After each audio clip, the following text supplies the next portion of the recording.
Hello everyone, this is MOTO from Iconic Sports Agency. Today is August 7th, Friday. It's been a while since I did this. There's probably a lot to talk about, but I just want to go over a couple of things that went on in this world of sports in Japan. First, I'd like to talk about sumo because we had an impressive win by a sumo wrestler, Teruno Fuji. He was once Ozeki, which is second rank next to Yokozuna. In 2015, he won the tournament, and after that, he became Ozeki, and then he got hurt, and that kind of caused him to he was on his way to becoming, one of the best sumo wrestlers, but because of the injury, it caused him to just kind of halt that, and it took him almost 5 years, and just last week, he finally won his second tournament. So it was a great 2 weeks for Teruno Fuji. The two reigning Yokozunas were out because of injuries. The Ozeki now, Asanoyama, was at a pace of winning, but he lost a couple in the last couple of days, and it became really close. Everybody had a chance. Well, not everybody, but there were 4 sumo wrestlers that had a chance to win, and Teruno Fuji at the end got the win. So congratulations to him, and hope you can get hurt again, but hopefully it doesn't, and just good luck to him. The bad news in the sumo world was that Abi, a young talented sumo wrestler, he had some problems, which actually what he did was he violated the sumo wrestling protocols, which he actually went out to go eat with his sponsors, I guess, and went into nightclubs. You're not supposed to when we have this coronavirus pandemic going on, and he violated. Basically, he shouldn't have done it. And the worst case scenario, he would have to retire. Retiring is a pretty harsh punishment, but in this case, sumo wrestling, it's actually not his first time doing these. I mean, as in he has caused trouble in the past, and it was close to like a strike 3, and he was did nice really, but I guess the committee gave him another chance, and the punishment was pay cut on his salary, and he won't be able to participate in the upcoming 3 tournaments, and probably that would mean that his first tournament will be next year. It's pretty harsh, I guess, but things that you shouldn't be doing right now, especially with the COVID-19 situation.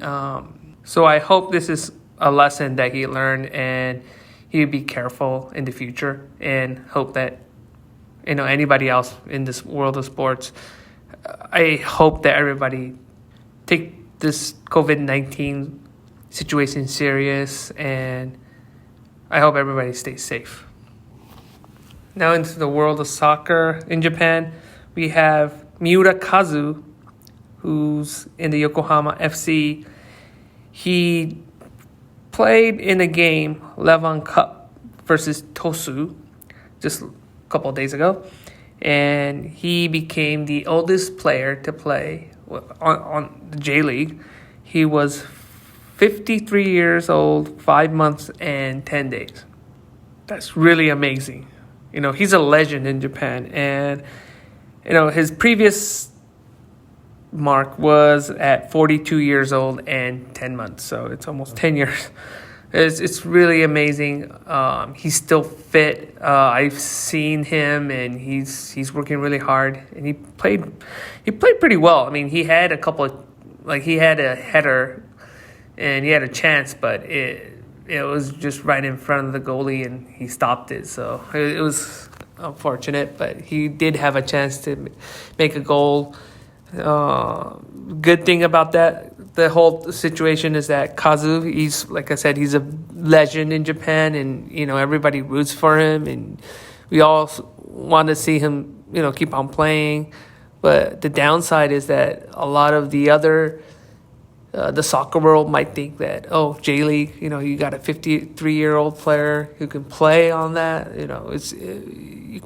They kind of question the level of play in Japan. But I'm just thinking that Kazu, he's he can probably being 53 doesn't really mean that he can't play anymore. Maybe he can go to a different league in the world. It can't be probably like the Spain league or like a Brazil league, German league, Italian league, not those the top leagues, but maybe somewhere else. Maybe he could go to Australia. He could play. I don't know. Maybe not. He could go to another Asian country and play. It's possible. This guy is a machine. I mean, he's really great, and good for him. And I'm glad that he's still playing, and everybody supports him. I just hope that he keeps on playing. I personally, I want him to become a coach or a manager and take Team Japan to the World Cup. That's one of my dreams. I would love to see him become a manager. And speaking of, we have Kubo Takesaw, who is in Real Madrid, but he will be loaned over to Villarreal next year. They haven't announced it yet, but they're close to a deal. They did a rental agreement for 1 year loan. He's the upcoming star for Team Japan, and if Kazu can become a coach for him or for Team Japan where Kubo plays, it'll be great. This kid Kubo is, I've seen him when he was younger. He used to play for Barcelona youth team, and he was great. I saw him play before. I just wish he plays well in his new team. What I heard was that Bayern Munich, the German Bundesliga champs, they offered him to play on their team, but he wanted to play in a Spanish team, so he stayed in Spain and decided to go to Villarreal. It would have been cool too if he went to Bayern Munich, but so good luck to him. And soccer in Japan, I mean, it's looking good, and I just hope to see them play and maybe get to the finals in the World Cup someday. And if you have Kazu as the coach, I mean, I think the people in Japan would just go crazy. That's something that we would like to see in the future. My last topic will be about Major League Baseball. It's not Japanese, so what I'm trying to say is that I'd like to see which Japanese players are playing well in the U.S. right now. First, I'd like to talk about Otani Shohei, the two-way player since Babe Ruth. He plays for the Los Angeles Angels. He tried pitching, but I guess he got injured, so he's not going to be pitching maybe this year anymore, but so he will be concentrating on batting. He is 167 with 3 homers and 8 RBIs. His batting average isn't that well, but he has hit 3 homers so far. So I guess he's doing well. Not great, but I think if he can concentrate only on batting, I think the average will start going up, and I think he will start hitting homers. So I would like to see his stats going up. We got Tanaka Masahiro from the Yankees. Actually, the Yankees are doing really good as a team, but because of there was an incident that one of the balls hit his head during a practice game. He's only played 1 game, and he's no win, no losses, 3.38 on his ERA, and I think he will gradually come back to the starting rotation. I'm not worried about him. He's one of the greatest pitchers, so he will be fine. We got next Yu Darvish from the Cubs. He's 2-1 with the ERA of 2.12, 16 Ks, whip at 0.88, which is really good. The Cubs are doing great too, so it'll be really interesting to see how that team goes. We got next Maida Kenta, who used to play for the Dodgers, now for the Twins. He's 2-0 with 2.65 on his ERA and 16 Ks. He's doing well too. I'm just surprised as a Dodgers fan why they let Maida go. I do understand that they wanted to get that trade going, but he's one of the great players or pitcher, so it's kind of sad. But I just hope he plays well for the Twins. Next we have Yusei Kikuchi, who plays for the Mariners. He's played 2 games so far, no win, no losses. His ERA is at 4.66.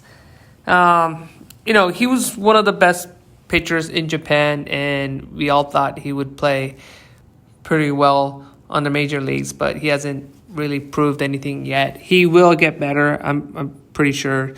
It might take a little more time, but let's see how it goes.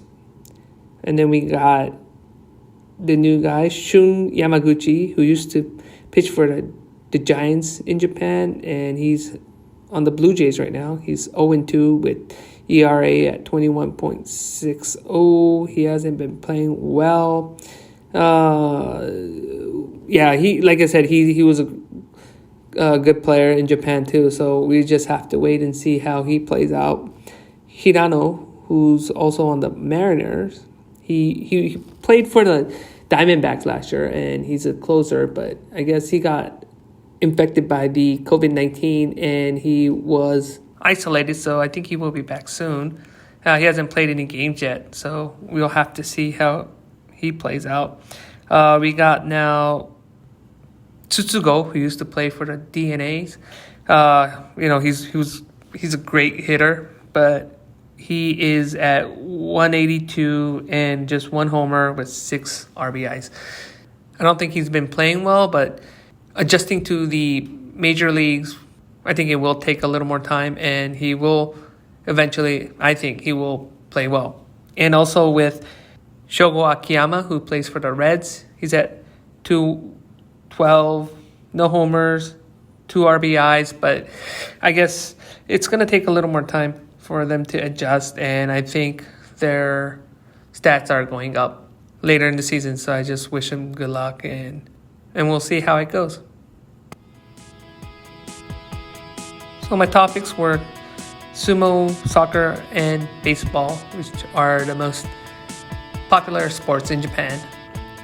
We still have the COVID-19 situation going on without spectators, and it's a different world that we live in, and I guess a lot of the players are trying to adjust and adapt to this new system, and hopefully it does get better, and eventually we get spectators into these arenas and into these stadiums. So hopefully things change in the near future. Please stay safe, and I will be talking again next week. See you soon. Bye-bye.